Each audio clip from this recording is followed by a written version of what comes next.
Sa bilang paninimula po, aanyanyahan ko po kayong magsitayo at maghawak-hawak ng kamay para po sa ating awitin ng dasal na itinuro ng ating Panginoon Jesucristo. Sa ngalan ng Ama, ng Anak, ng Espiritu Santo. Amen.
Panginoon, muli kami po ay nagpupuri at nagpapasalamat sa inyong kabutihan, sa inyong mapagpalang kamay at sa lahat po ng inyong pagpapala sa bawat isa sa amin. Panginoon, itinataas po namin sa inyo ang aming gagawing Advent Retreat and Recollection, at ganoon din po, itinataas doon po namin sa inyo ang mga kapatid namin sa ngayon ay naglalakbay pa lang papunta po rito sa aming gagawing recollection. Pagtubayan po sila, Panginoon, at pakaingatan katulad po ng inyong pag-iingat sa amin at nakadalo rito ng maayos. Panginoon, itinataas din po namin sa inyo ang lahat ng inyong gagamitin sa gabi ito, ang aming gospel choir, at higit po sa lahat, ang aming pong guest speaker sa gabing ito, si Monsignor. Tinataas po namin siya, dinadalangin po namin, Panginoon, na nawa ay patnubayan po ninyo siya, pagkalooban po ninyo siya ng malawak na kaalaman at kalakasan upang sa ganoon ay may lahat po niya ng maayos at mainam ang inyong naisipahayag sa bawat isa sa amin ngayong gabi. Panginoon, inaangkin na po namin ang 100% katagumpayan ng aming recollection dahil alam po namin na kayo po ay aming kasama ngayon sa aming gagawing recollection. Ang lahat po nito, Panginoon, ay aming isinasamo sa pangalan ni Jesus na taga Nazaret at sa intercession ng mahal na Birheng Maria. Sa ngalan ng Ama, ng Anak at ng Espiritu Santo. Amen. Mga kapatid, inaanyayaan ko na po kayo magsiupo. At muli, welcome po kayo sa ating gagawing Advent and Retreat and Recollection. So bago po tayo tutuloy sa ating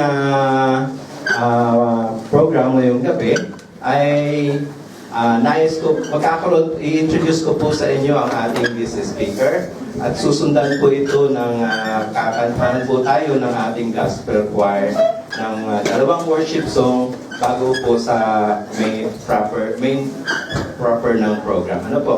So, ang atin pong guest speaker sa gabing ito, mga kapatid, siya po ay mula po sa Palo, Leyte. Siya po ay naordinahang pari noong April 25, 1986. So, naglingkod po siya bilang parish priest sa tatlong parokya po, sa Tacloban, sa Ormoc, at saka sa Palo, Leyte. Sa kasalukuyan po, siya po ay tumatayong Assistant Secretary General sa Catholic Bishops Conference of the Philippines, sa CBCP, Manila. Isa pong pride at saka karangalan upang ipahayag ko sa inyo at ipaki-introduce ang ating pong guest speaker. Wala iba po si Monsignor Bernardo Bernie Padin. Atin po palakpakan. So, ngayon po, bago po Pantin, correction po, sorry po. Monsignor Bernardo Bernie Pantin. Okay? So, clear na po? Salamat sa Diyos. Amen. Thank you, Father Monching. So, ngayon po, inanyan ko po kayo magsitayo at samahan ang ating gospel music ministry sa ating pag-awit, pag-indak sa ating Panginoon. Amen? Purihin ng Diyos. Isang pinagpalang gabi po sa ating lahat, mga brothers and sisters. Ako po ay naniniwala ang gabi nito ay espesyal sa akin at sa inyo at sa ating lahat sapagkat muli po, tayo po ay pinagsama-sama ng Diyos sa bulwagang ito. At dahil po sa dakilang pagmamahal ng Diyos at sa pagiging espesyal niya tayo sa paningin ng ating Diyos, tayo po ay pinadalhan ng isang espesyal na makakasama po natin. Amen? Handa na po bang magpuri ang mga anak ng Diyos? Amen! Hallelujah! Ang lahat po ay pumalakpak at ibigay ang gabi na papuri sa ating Diyos buhay! Hallelujah! At sa mga oras ko dito, tayo po ay iindak, aawit ng buong puso at buong galak para po sa ating Diyos na mahal. Amen! Hallelujah!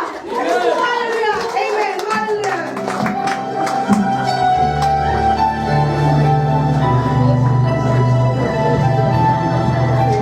Sabayan niyo po kami sa pag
Amen. Naniniwala po ba kayo na tayo lahat ay espesyal sa paningin ng ating Diyos na buhay? Amen. Sapagkat sa mga oras na ito, tunay nga po na ang kasiyahan ng pagpupuri ay tanging sa Diyos lamang. Amen? Kaya po muli, inaanyayahan ko po kayong itaas po ang ating mga kamay. At sama-sama po natin pasalamatan ang ating Diyos na buhay. Patuloy po natin siyang purihin sa kanyang banal na tahanan.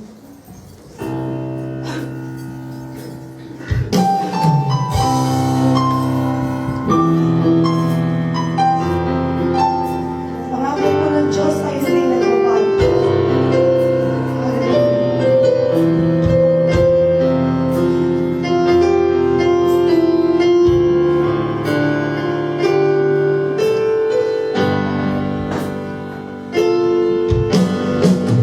Salamat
Sige po tayo.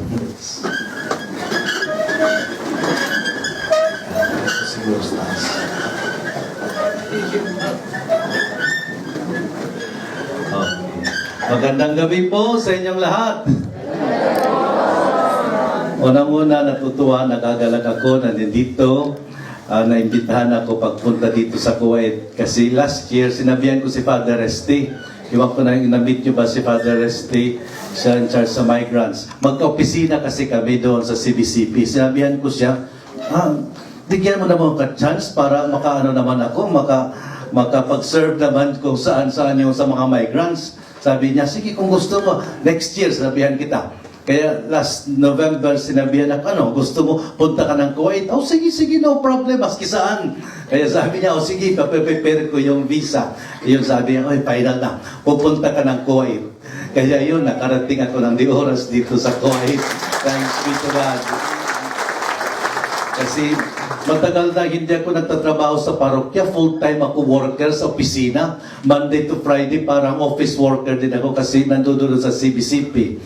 Minsan, naimbitahan ako magmisa, pero hindi palagi. Kaya parang wala na akong pastoral service for the past 5 years. Sabi nga ni brother kanina, I was a parish priest in 3 parishes. So from 2000 to 2001 to 2013, parish priest ako. Although, nag-aral kasi ako sa Roma. Pagbalik ko sa Roma, trabaho ako sa opisina sa obispo 8 years yun, from 1990 to 1998. Doon ako with the bishop, nagtatrabaho sa chancery. Then, na-assign ako sa seminary yun, 1998 to 2000 sa theology. Kasi meron kaming theology sa Palo. Tinatawag St. John the Evangelist School of Theology. So, na-rector ako doon. After that, ginawa na akong parish priest sa Tacloban, sa Santo Niño Church. Sinang taga Leyte dito? Meron ba taga Leyte? Mabuti naman, at least mayroong dalawa yata. Waray o Cebuano? Cebuano. O sige, okay lang. Kaya makamamangya po Cebuano. Adili, I was assigned, taga MacArthur, ang hometown ko is MacArthur, Waray-Waray yun. Pero basta pare ka sa Leyte, dapat alam mo dalawa, Waray at saka Cebuano, kasi the diocese, yung western part, Cebuano speaking. Yung eastern part facing Samar, Waray-Waray. Kaya dapat alam mo Waray at saka Cebuano. So I was a parish priest in Tacloban, sa Santo Niño Church, Waray-Waray yun. Then sa Ormoc, sa St. Peter and Paul Parish, Cebuano. After that, dito sa Palo sa Cathedral. Doon ako naabutan ng Yolanda. I was the parish priest then sa Palo Cathedral ng Yolanda. So parang grabe talaga yung experience na yun. Kasi during the high typhoon, wala kang makita, parang puti na lahat. Kasi parang yung parang mist lang, parang puti na lahat, wala. Hindi ko alam, magkalapit lang ilang meters lang yung kumbento sa cathedral. Siguro mga 10-20 meters away. Wala kang makita. Pagkatapos na ng bagyo doon ko na nakita, naku, sira pala lahat ang cathedral. Hindi lang ang kumbento ang nasira, pati cathedral. Hindi pa nag 1 year yun. Pinagawa namin ng cathedral kasi 2012, nagkaroon ng 75th anniversary ng diocese ng Palo. So, kasi dilapidated ang cathedral, inassign ako ng obispo doon, sabi niya, kasi yung parish priest, yung former parish, walang alam-alam sa construction.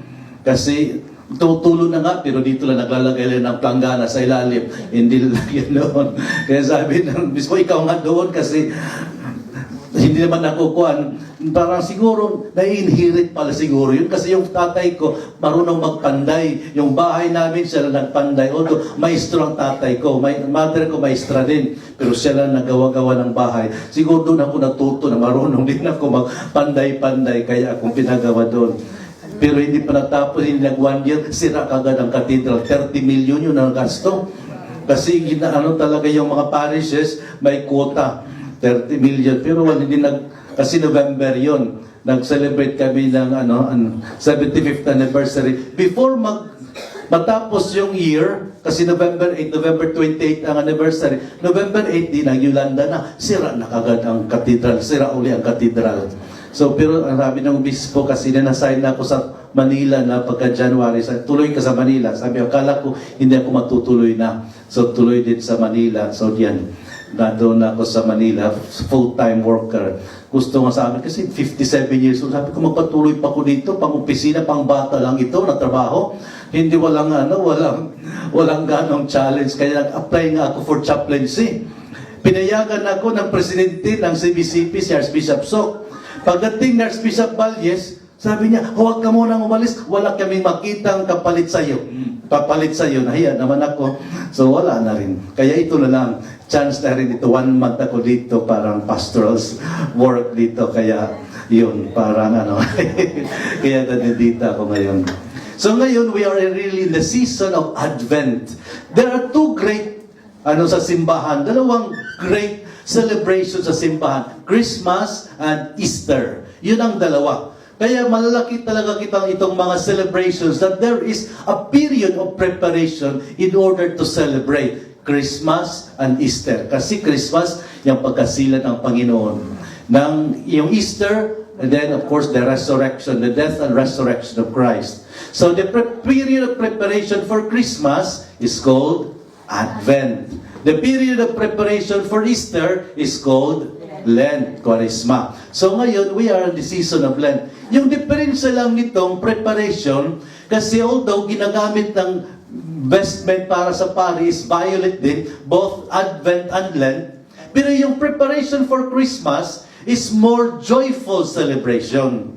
Doon naman sa Lent, more parang mas penitential ang preparation for Easter kasi that is the suffering, death of our Lord, and of course, resurrection. But on Christmas, it is more joyful. It's joyful. Why? Because God becoming man. Now, He so loved the world, diba? Sabi ng John 3:16, God so loved the world that He sent His only begotten Son. Bidala niya ang buktong anak niya kaysa isang anak lang niya. Pinadala niya rito. And He became like us. Because God so loved us, maski siya ang gumawa ng mundo, the whole universe, but He was so loving na hindi kaya niya makita tayo naghihirap na pinadala talaga ng Panginoon ang anak niya, buktong anak niya. Kaya we have to prepare for Christmas, for the coming of our Lord, so that our hearts will be ready really to accept the Lord, that God so loved us that we have to love Him in return and to love others. Kaya ito ang ginagawa natin. That's why we have recollection to really prepare us for the coming of our Lord. Kasi dapat naman matanggap natin hindi lamang externally, but lalong-lalo na internally sa puso natin, sa puso't diwa natin, that we are able to prepare and accept the Lord. That's why for tonight, I would like, parang kasi, yung ginagawa kasi for recollection, nagtatanong tayo sa sarili natin, saan na ba tayo in our relationship with God and our relationship with one another? Kasi minsan, busy tayo sa trabaho, nawawalan tayo ng panahon, magtanong sa sarili natin, saan na ba talaga ako ngayon?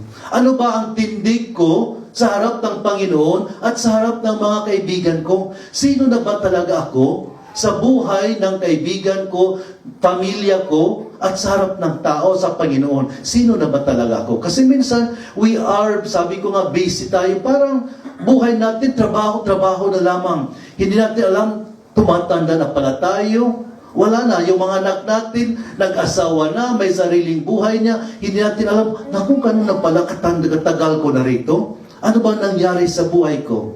That's why these are times then we ask ourselves, ano na ba talaga ang buhay ko? Sino na ba talaga ako ngayon?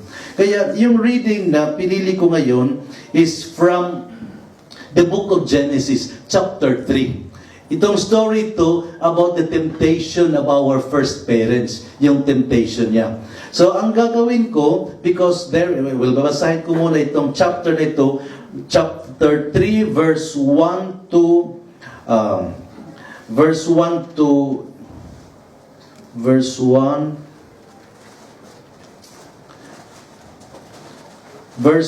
13. So ito yan, yung the story about the temptation of Adam and Eve. So I will read this to you, then we will try to reflect on this whole situation, on the whole story about the temptation of Adam and Eve. And what I would like to give importance are the 3 questions that God asked Adam and Eve. Kasi may tatlong mga questions talaga that God asked Adam and Eve. So this is the reading, chapter 3, verses 1 to 13, Genesis. Now the snake was the most subtle of all the wild animals that Yahweh God had made. It asked the woman, "Did God really say you were not to eat from any of the trees in the garden?" The woman answered the snake, "We may eat the fruit of the trees in the garden, but of the fruit of the tree in the middle of the garden, God said, you must not eat it, nor touch it, under the pain of death." Then the snake said to the woman, "No, you will not die. God knows, in fact, that the day you eat it, your eyes will be opened, and you will be like gods, knowing good and evil."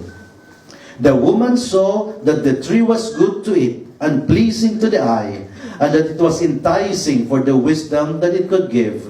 So she took some of its fruit and ate it. She also gave some to her husband who was with her, and he ate it.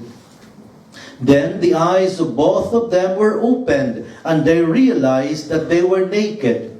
So they sewed fig leaves together to make themselves loincloths.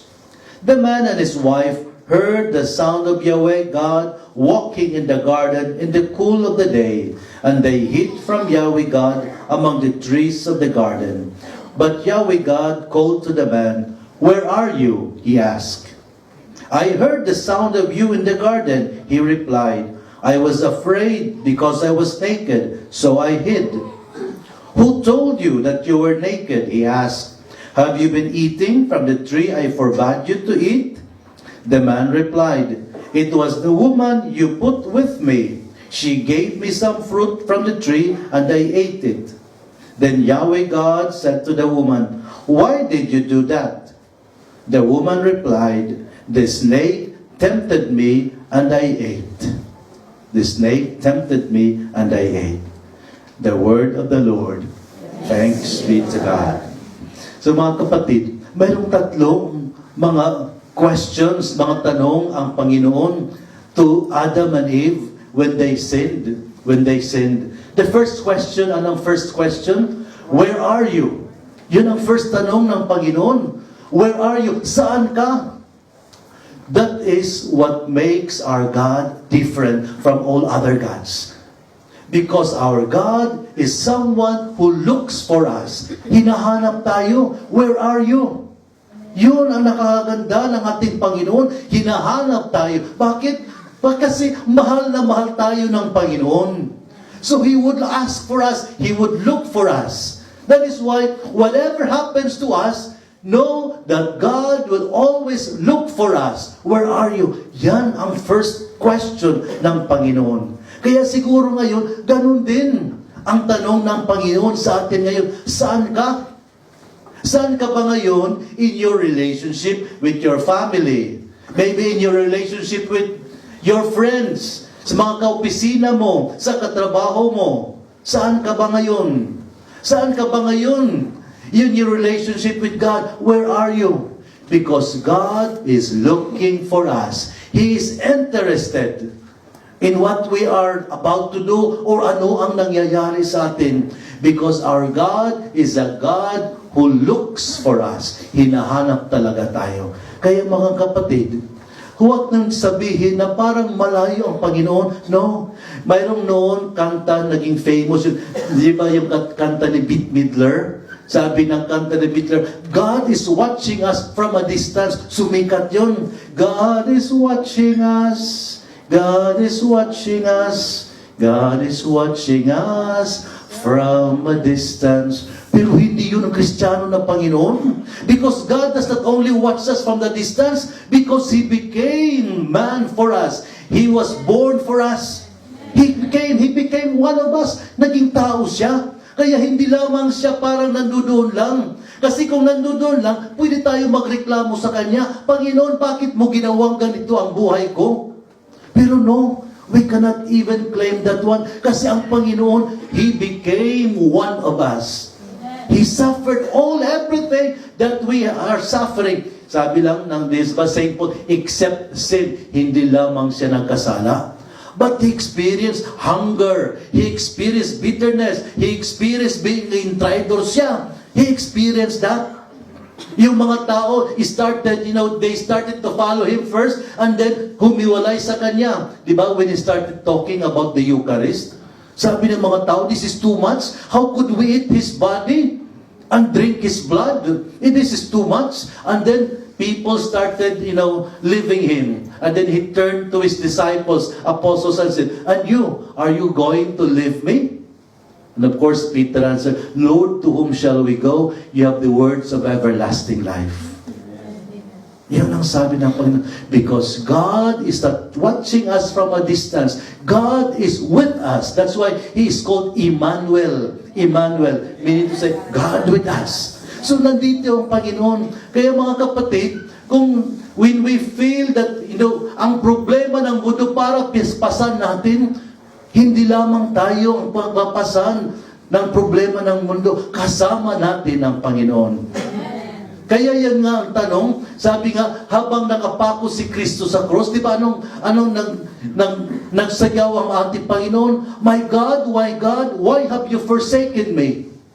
Saan ba ang Panginoon? Where was God when Christ was hanging on the cross? Saan siya? Sabi ng isang writer, because why did Christ shout that way? Bakit parang iniwan siya ng Panginoon? Sabi naman ng isang writer, he felt that way because God was there with him hanging on the cross with Jesus. Akala niya nandoon pala sa kanya.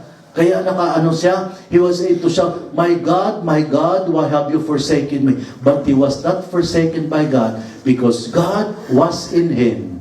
He was there with him. But that is the way God loves us. That's why the question, where are you? Saan ka ba ngayon? Hinahanap tayo ng Panginoon. Ng Panginoong Jesucristo. Kasi yan ang pagmamahal ng Panginoong Jesucristo. There was this story about isang father at saka son. Itong father, mayayaman ito sila. They were ito bang American na family ito siya. So, yung hobby ng father was to collect paintings. Mga beautiful paintings, yung mga Rembrandt, yung mga Van Gogh, yung mga sikat na mga paintings worth millions ngayon. Yun ang kasi mayaman siya. So, but then, yun nga, kasi isang anak lang sila. That is their happiness. Minsan, marami mga bisita doon sa bahay, parang tumingin lang sa mga painting, na mga gandang painting. But then it so happened, na itong anak niya, he was called to become a soldier kasi yung Vietnam War. So walang magawa yung anak. He was drafted to become a soldier doon sa Vietnam. But then, doon namatay siya. Namatay yung kaisa-isang anak niya. And so one day, while the father was grieving about his son, may isang dumating na tao. Sabi nitong tao, itong batang tao, sabi niya, Sir, you do not know me, but I know your son. Because he was the one who saved me. He was the one who saved me. And we were friends. And he used to tell me how you love paintings. Kaya sir, I'm also a budding artist. But I'm not a good artist. Pero at least, nagpipaint din ako. That's why he said, I'm giving you a gift. I'm giving you a gift kasi parang ito lang ang magagawa kong kapalit sa buhay ng anak mo because he was the one who saved me. Because I was injured and he was the one who brought me to safety. And then in the process of being brought to safety, siya ang binaril. Kaya siya namatay. And so he gave the father this painting of his son. Yung anak niya. Tinignan ng father yung painting. Ang ganda siya kasi parang kitang-kita lang talaga, nakuha talaga yung the sparkle of the eye of his son, yung mata talaga. Kasi usually kung painting ba, di ba kung nagpo-portrait tayo, tinitingnan agad natin yung mata. Kasi yun talaga nakikita ang personality ng anak, yung tao. So nakita niya na maganda talaga pagka-paint kasi kuhang-kuha ang mata. Kaya ang ginawa niya, he put the painting of his son in the front of his house. That whoever would come in, ang makikita muna, yung painting ng anak niya. Yung painting anak niya. So that is what he did. Whenever people would come, inuna muna niya pagpakita yung painting ng anak niya. Ng painting anak niya. And then, suddenly, this man died, the owner of this mansion, the owner of the painting died. And so there was an auction. There was an auction made of all the paintings. So, ang daming-daming dumalo sa auction kasi pag pagbibili na itong mga maganda na mga paintings, yung mga Van Gogh, mga Rembrandt, worth millions. And so, when the auctioneer came, sabi niya, okay, we will start with the auction, but we will start to auction the painting of the sun. Kaya sabi ng mga tao, bakit naman yan? We did not come for that. We came for the Rembrandt, for the Van Goghs, yung mga ganda mga painting. Bakit yung painting na hindi naman kilala kung sinong pintor na yan? Pero sabi ng auctioneer, no, we have to start with this one kasi yun ang stipulation talaga na unahin pag auction yung paintingan ng anak. Wala, sabi ko sa parang impatient kasi yung mga tao. And then suddenly, at the back of the auction, sabi ko, okay, I bid for $10. Sabi ng auction, okay, so there is a bid who will bid for 20. Wala, sabi, okay, give it to him kasi so that we could continue right away with the painting. Okay, no 20, no 20, 1, 2, okay. So sabi niya nga, nag-continue pa siya, really hanggang 20 lang, who will take the sun? Who will take the sun? Sabi nga ng painter. So nobody. So sabi yun lang. So okay. Auction, sabi niya, okay, sold for $10 the painting. And so mga tao sabi, okay, now let's now go to the real auction. And then the auctioneer said, I'm sorry, tapos ng auction. Kasi there was a stipulation. I was told that not to tell you this, but there will only be an auction. Yun lang i-auction, the painting only of the sun, because the one who will take the sun will take everything. The son who will take the sun will take everything. Yun na. My dear brothers and sisters, Christ came. The same call. The one who will take the son will take everything. If we have Jesus in our lives, we will have everything. We will have everything. Because God is looking for us. Inaano talaga tayo ng Panginoon. Hinanap-hanap tayo ng Panginoon. Hinanap-hanap tayo ng... Maski ano ang nangyayari sa iyo, kasi walang kasalanan na masasabi no, hindi na talaga ako mapapatawad ng Panginoon. No, wala yun. Wala. Kasi walang kasalanan na mas malaki pa kaysa pagmamahal ng Panginoon. Walang kasalanan.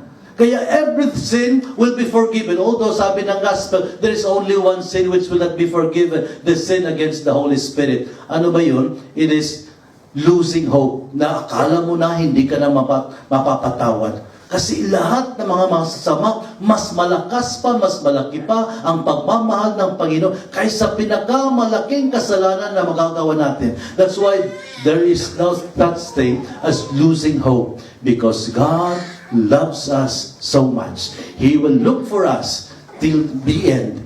He will give us all the chances.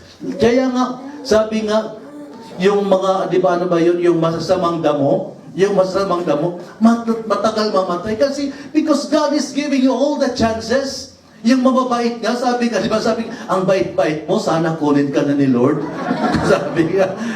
Kasi yun minsan, baka siguro kinuha ka sa kahit tanong natin, bakit ang bait-bait niya, kinuha kagad siya? Siguro baka God wanted to prevent him na magkasala siya ng malaki. Kaya kinuha na siya. Kaya binibigyan ng ibang makasalanan ng mga lalaking chance pa. Para, that they will be able to change their lives. Kasi yun talaga, while there is hope, while there is life, there is hope. Dum spiro spero sa Latin pa. Kaya we should not lose hope. We should not lose hope. Ang problema ngayon mga kapatid, kasi marami because of social media, di ba, yung marami nagsusuicide, yung depression, grabe yung yung mga bata, from 15 to 25 years old, yung parang they suffer through depression. Kasi kung nagpo-post sila sa Facebook, walang nagla-like. Akala, hindi na ako minamahal ng mga tao. Walang like. So, walang nagla-like. Kasi yan ang gusto natin lahat. Nandoon, binalagay sa Facebook. Maski na ginagawa. Kasi gusto natin, maraming mga likes. So kung maraming likes, parang happy tayo. Pero artificial naman yun. Kung wala na, di wala na. Kaya mayroon talaga ngayon, yun nangyayari na. Nagdi-depression na, hindi mo maintindihan. Mayroon ko sang inalagaan nga, mayroong ex-seminarian nga. Naku, grabe ang pinagdaanan ko kasi hindi ko alam kung buhay pa o hindi. Kasi yun, hindi mo malaman yung mga pinopost niya sa Facebook niya, nagbibigti siya, naglalaslas. Diyos ko naman, kung hindi tumatawa ka, buhay pa kaya ito? Nalaman ko, buhay pa man. Ay, siguro, hindi pala tuluyan. Hindi tuluyan. Diyos ko, napirabi ko talaga itong ano. Pero parang kaya nga, ngayon, sakit talaga naman talaga yung depression, even yung suicide talaga, na parang wala na silang, parang nawala na talaga sila ng ng hope, na parang yun na lang ang gagawa nila. Kaya, we have to accompany this kind of people kasi minsan hindi natin nalalaman yan. Makikita pa natin yung tao nagugutom kasi sa face nila. Pero yung mga tao who does not feel loved, the people yung parang depressed, minsan hindi mo malalaman, bahay pa lang kayo, but he's already suffering that. Hindi natin alam. Kaya nga, mga kapatid, yun, parang we have to look out. If God looks for us, then it is also our duty to look for one another. To look for one another. Tingnan natin, kasi yun ang, we become the hands of God also. We become the hands of God. So number 1, yun. God looks for us. Number 2, anong tanong ng Panginoon? Sabi ng Panginoon, the man replied, who told you that you were naked? Who told you that you were naked? Who told you? Anong ibig sabihin nito? Sino ang mga tao who have influence over you? Kasi minsan nga, yung buhay natin, para na-influensya lang tayo ng Panginoon, hindi lang sarili natin, hindi tayo sumatayo sa sarili natin. Mayroong mga tao nag-i-influensya sa atin, either for good or for bad, for evil. Mabuti kung sa kabutihan, na-influensya tayo. Pero kung minsan, nadadala tayo sa kasamaan, yan ang mas mahirap. Kaya, who told you that you were naked? Sino ba itong mga tao? Sino ba itong mga tao yung nag-i-influence sa buhay mo? Na parang ikaw mismo, hindi ka makadecide. Sino ba itong mga tao? So, kaya sa sarili natin, minsan nga, ito ang naano natin. That's why, like, for example, yung natin, hindi madali ang pag-decide. No, para lumabas, iwanan yung pamilya, yung mga anak, para magtrabaho tayo. Ay, talaga naman, it is an agonizing decision of a couple. Siguro kayo ay experience na yan kasi ilan sa inyo ang iniwan yung mga asawa niyo, mga anak niyo doon. Minsan, of course, it is for good or for better. Yun nga, kasi kung nandoon lang tayo doon sa Pilipinas, mahirap. So, hindi tayo makakasiguro na yung mga anak natin mabubuhay, makapag-aral ba sila. Pero minsan naman, kung titingnan natin naman, ano naman talaga, yung kasi yung risk talaga, sigurado ka ba na nag-aaral yung anak mo? Baka pagdating mo, buntis na yung anak mo, nandoon. O baka, di ba yung story, dear, kumusta na yung natin, yung bahay natin, ay, mansion na dear. Oh, kumusta naman yung mga anak natin, dear, na 2? Ay, dear, 3 na. So, yun ang hirap minsan kasi either dito, doon, So, who are the people who influence you? Kaya, importante yung talaga decision ng mag-asawa. Ha? Decision ng mag-asawa. Kasi minsan, naku naman, parang ako may mga kapatid ko, yung I have a brother, mga kapatid ko, mga pinsan, yun, kasi yung kapatid ko, seaman. Yung mga pinsan ko, nagtatrabaho doon sa Greece. So, nakita ko ang buhay nila, ng buhay ng pamilya. Pero minsan parang break-even lang. Break-even lang. Kasi yung ibang mga anak niya ay hindi natapos. Yung isa, naging natapos. Natapos, very successful doktora. Ang problema lang, na-aksidente, namatay. Mag-aasawa Muslim ang mga-asawa niya. Mabuti naman, that so happened na nandoon yung parents, nagbakasyon, kasi namanhikan. Pero during that week, tragedy happened kasi parang umuwi sila madaling araw, yung na-aksidente nga yung sasakyan nila, silang dalawa namatay. Kaya sabi ko, yung mga anak, okay naman yung isa kasi nandoon pa, pero yung iba naman, ay, hindi pa nga, hanggang ngayon, hindi pa nga nakasal. Kaya minsan sabi ko, minsan hindi nga siguro dapat talaga, pagbutihan talaga ang pag-decide. Pagbutihan talaga ang pag-decide kung ano talaga ba ang ikabubuti para sa pamilya. Kasi minsan, yung sarili lang natin, akala natin sarili lang natin na we give something to others materially. Pero minsan, nakikita natin, lumalaki ng mga anak natin, wala tayo doon. So, yun. So, who told you that you were naked? Sino ba ang nag-i-influensya talaga sa buhay niyo? Sino ba talaga? O ang mas problema niya, kung ano, kung hindi tao, bagay lamang. So ano ba talaga nag-influensya sa iyo? Na magkaroon lang ng pera? Na magkaroon lang ng mga magandang bahay? Yun lang ba? Hanggang lang ba yung buhay natin? So na parang magpasikat lang tayo kasi yung kapitbahay natin mayroong kotse, magandang bahay. So ako rin, gusto ko rin. Hindi rin ako nagpapalugi. So minsan, parang kaya titingnan natin ano ba talaga ang mga reasons kung bakit tayo nagpapatuloy. So, ito ba para sa kabutihan ba ng karamihan? Kasi kung pang sarili ko lamang, baka we need to rethink. We need to rethink kung ano talaga ang misyon sa buhay natin dito. So, sino ba talaga o ano na talaga ang reason kung bakit tayo gumagawa ng ginagawa pa natin ngayon. Kasi hindi lamang ito mga kapatid ko, nandito tayo. Kasi minsan mayroon tayong mga habits na parang gusto na natin, parang hindi natin gusto maiwan na yung mga bad habits natin. Kasi sabi ko na para sabi natin, ay, dito na ako, dito, nalulung na ako dito, parang huwag na. Parang pinahirapan ako dito, bakit pa ako mag-iiba pa ng buhay?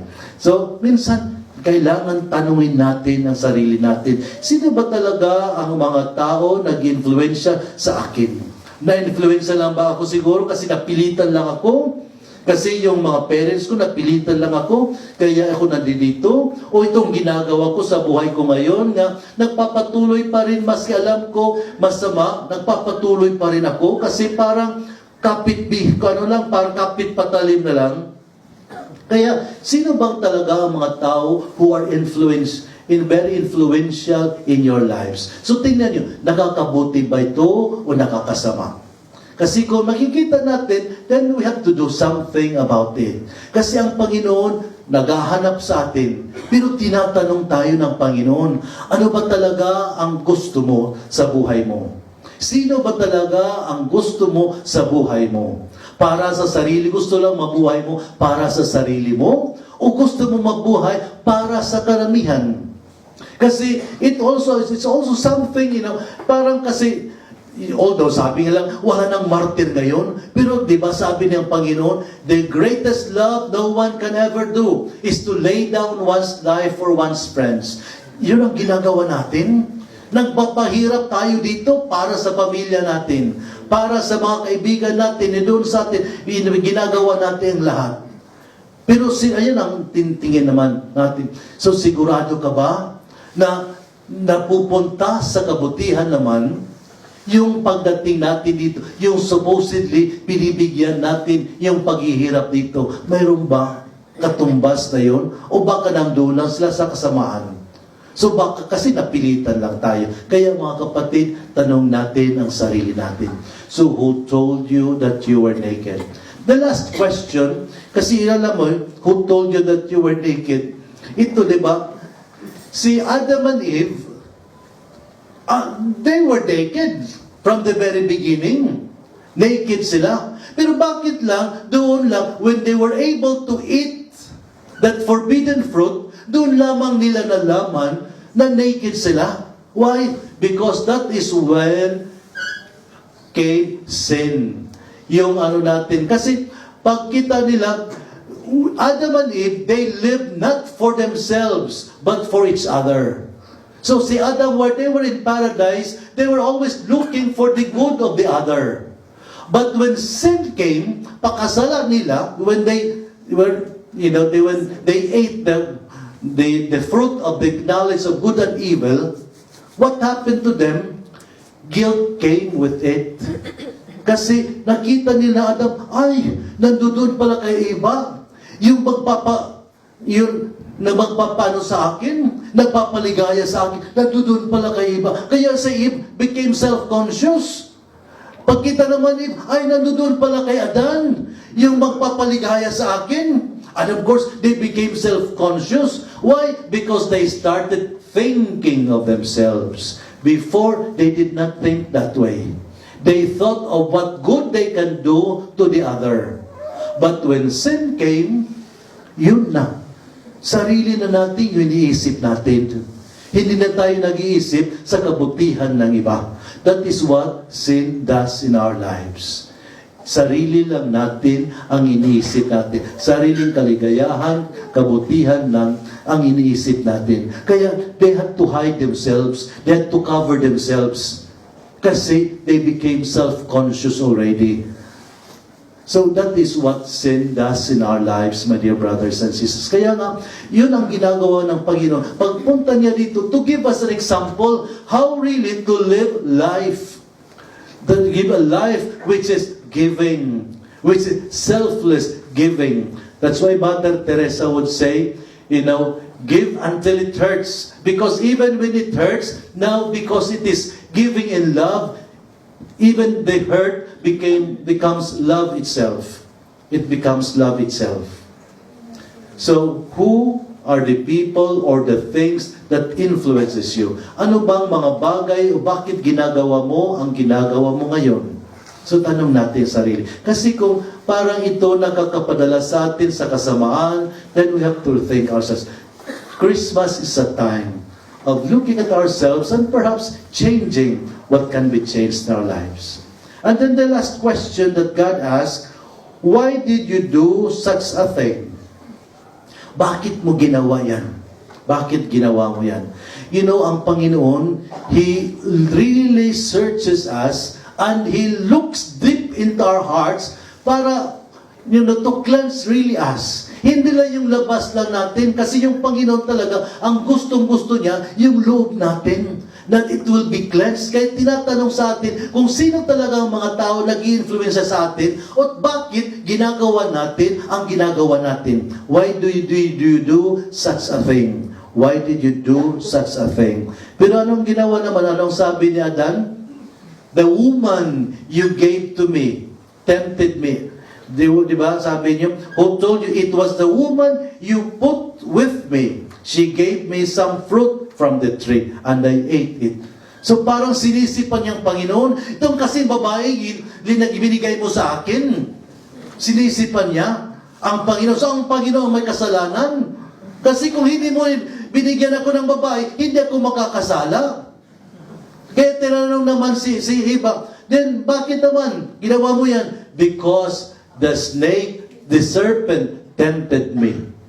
Wala silang kasalanan. Kasi, palagi silang, magtawag niya sa Tagalog? Papasa lahat. Hindi sila sarili.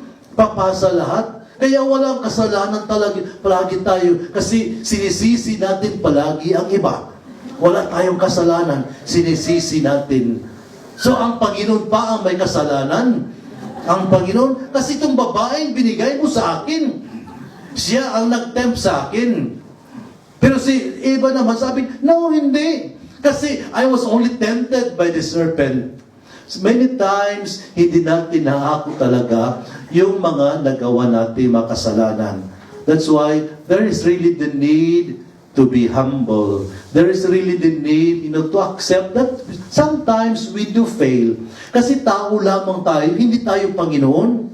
Kasi yun na nga, ang gusto ni Adan and Eva, you will be like gods. Kasi yun ang sabi ng demonyo sa kanila, you will become like gods, you will know what is good and what is evil. Sabi ng Panginoon, ng serpent sa kanila. Kaya sabi niya, we will become like God. Kasi ngayon parang alipin lang kami, sunod-sunuran lang kami ng Panginoon. When we become like gods, parang wala na kami. We can become master of ourselves. So wala na kaming tao magsusundan pa o Panginoon na masusunod pa. Kami na ang sariling Panginoon. So yun. Kaya they were tempted to eat that one. So, why did you do such a thing?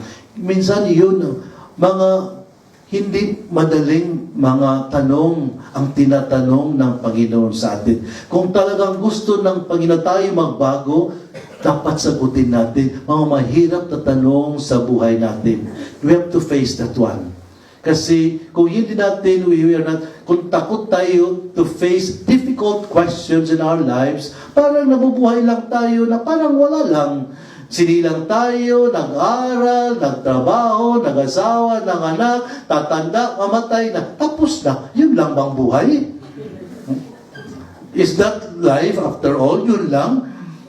Kaya, ang Panginoon nagtatanong sa atin very important questions in our lives. Na para, so that there will be meaning in our lives. Kaya sabi nga ni Socrates, an unexamined life is not worth living. An unexamined life is not worth living. Kasi parang walang meaning lang yun kung ganun lang ang buhay natin. Tumanda na tayo, katapos wala na. So nakalimutan na tayo. But there is more than that. There's more than that. Why? Because God loves us. We were created in the image of God. We were created in the image of God. Because God wants more than us. From us, mas maraming inasahan ang Panginoon para sa atin. Because we have, each and every one of us has a mission na tayo lang ang pwede makagawa, hindi magagawa ng iba. Kaya hindi pwede sabihin, kayo na lang kasi marami naman kayo. Kayo na lang kasi dito lang nahihiya ako.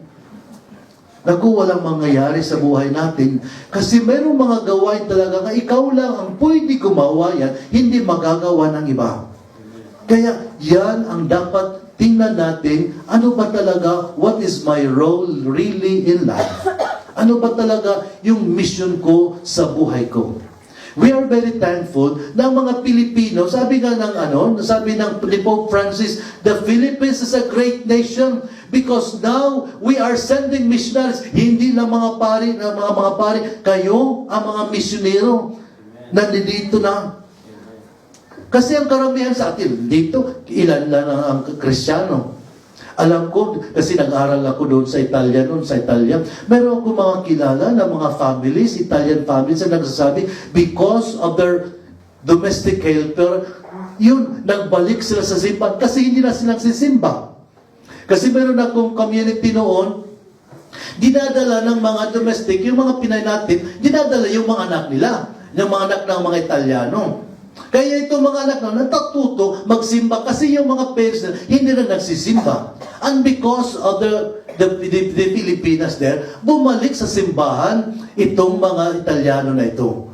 Kasi parang, di ba, tawag sa Europe, post-Christian nation. Hindi na nagsisimba, wala na yun.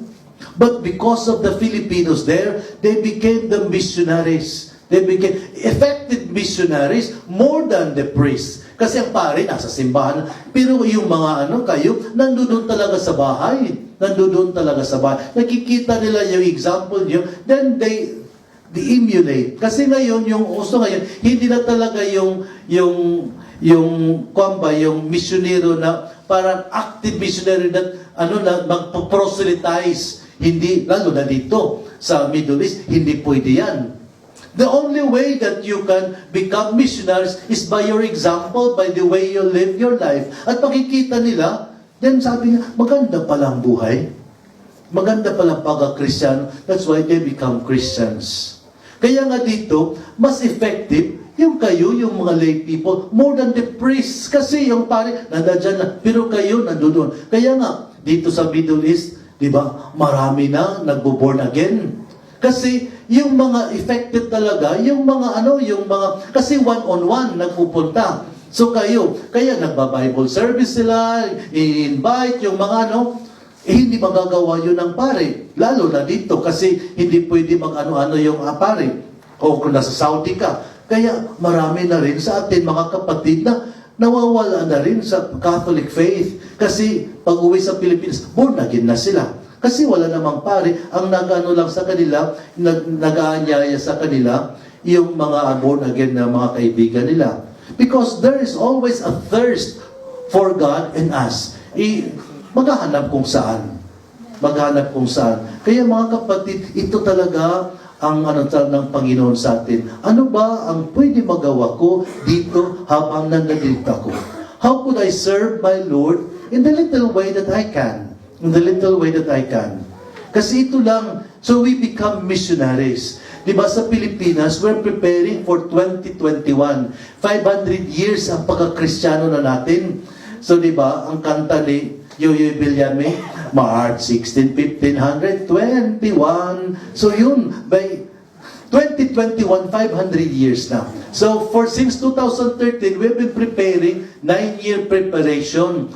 Every year, parang merong theme yun every year. So kagaya this year, 2018, Year of the Clergy and Consecrated Persons. Ngayon, 2019, from start of Advent, first Sunday of Advent, and the whole of 2019, Year of the Youth na. Youth naman ang ano ngayon. So ang focus ng simbahan on the youth. Kasi yun nga, they are gifted. Ang sabi ng ano doon ng pastor letter ng mga bishops, gifted, ano ba yun? Empowered and for mission. So yun ang ano.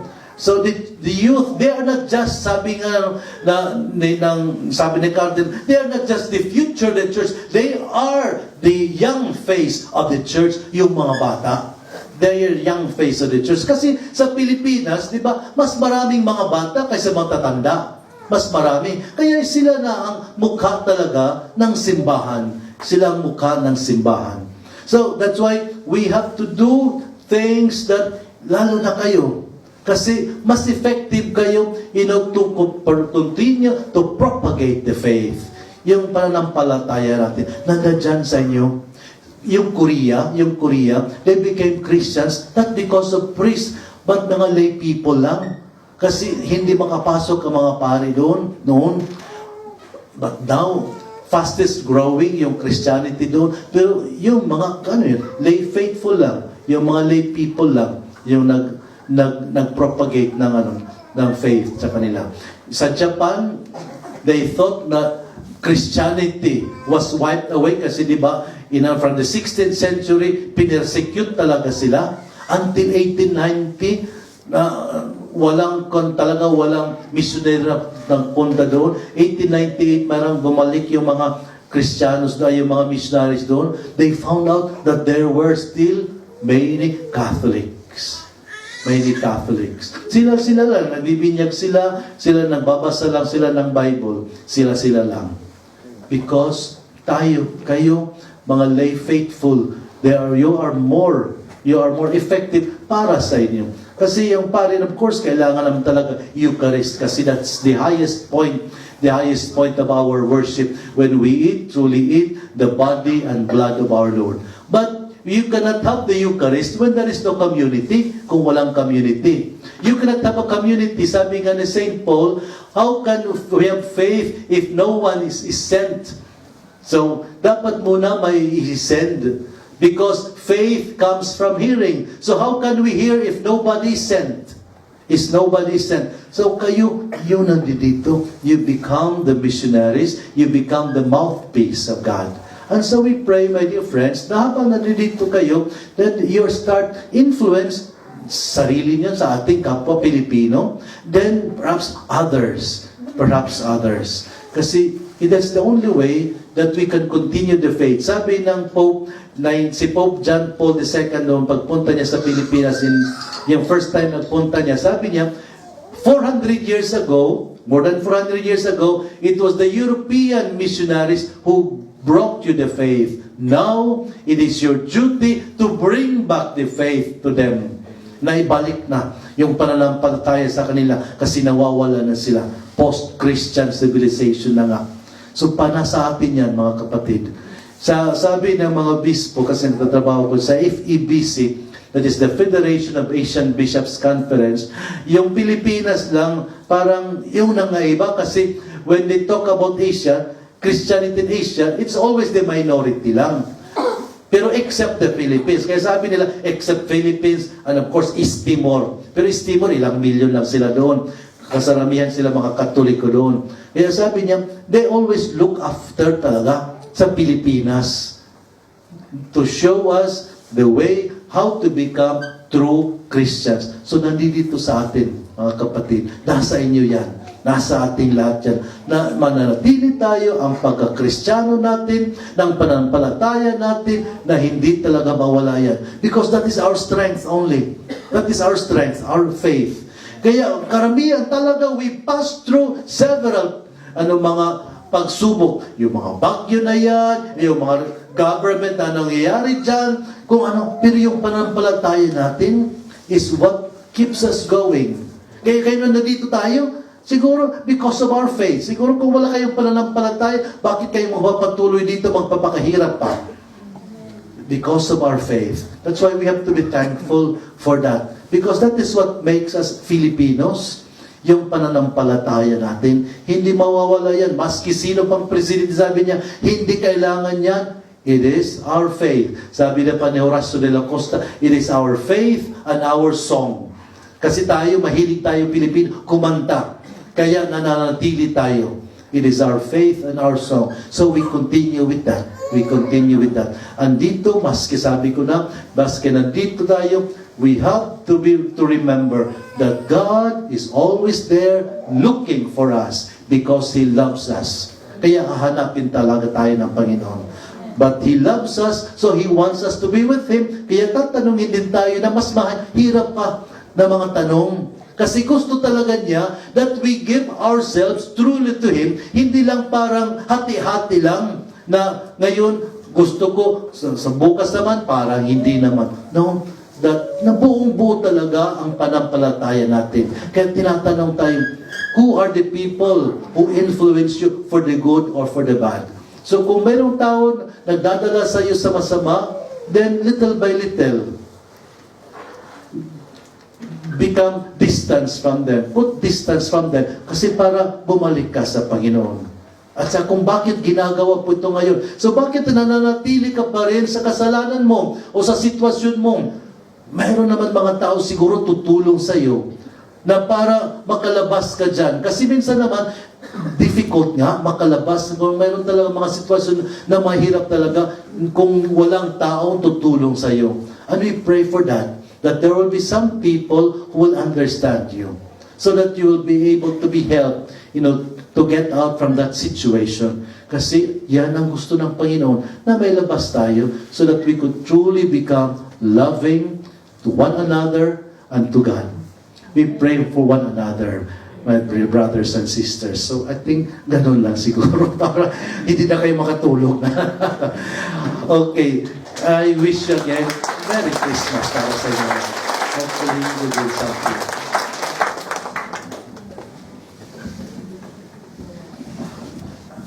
Okay, marami pong salamat, Monsignor Bernie Pantin, sa very enlightening talk. At lahat po kami talaga rito ay pinagpala sa inyong i-share sa amin ngayong gabi. So, bilang bago po tayo magtapos, nais ko pong tawagan ng ating spiritual director, ang butihing spiritual director, si Reverend Father Ramon C. Atanasio, para po sa kanyang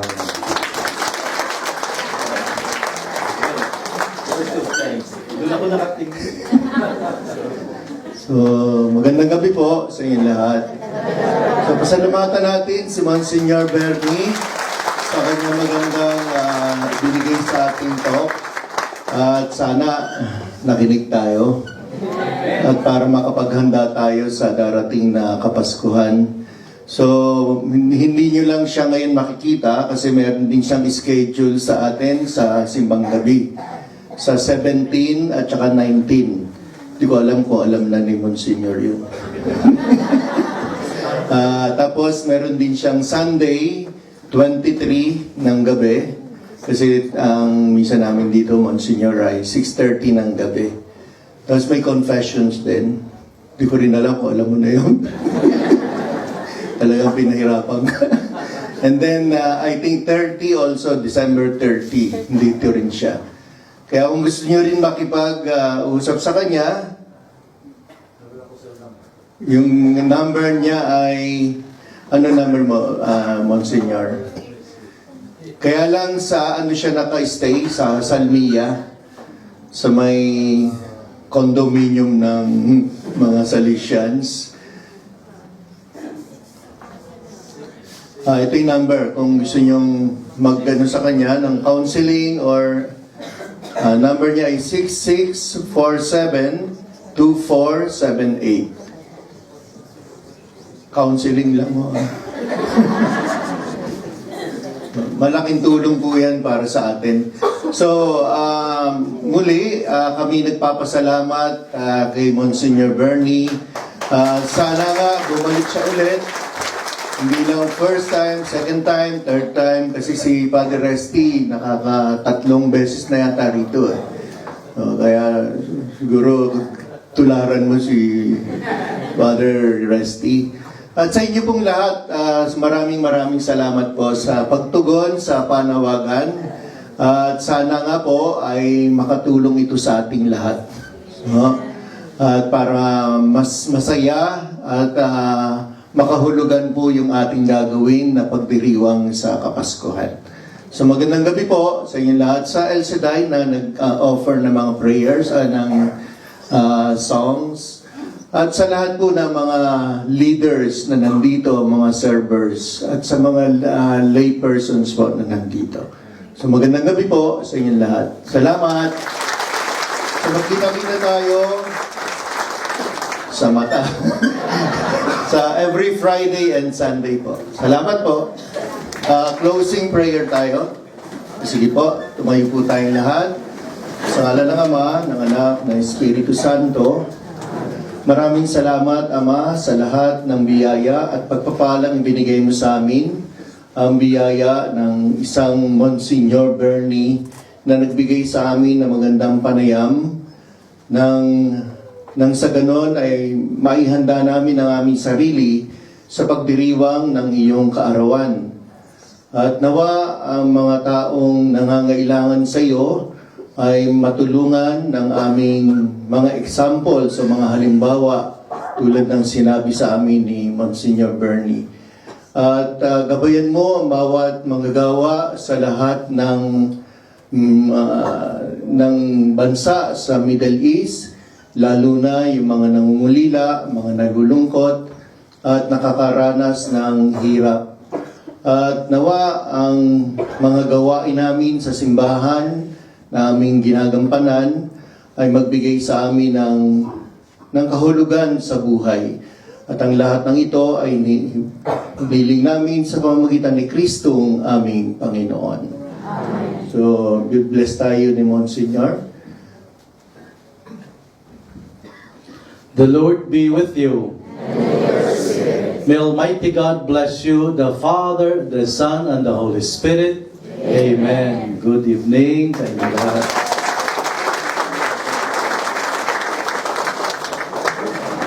Thank you po sa inyo lahat.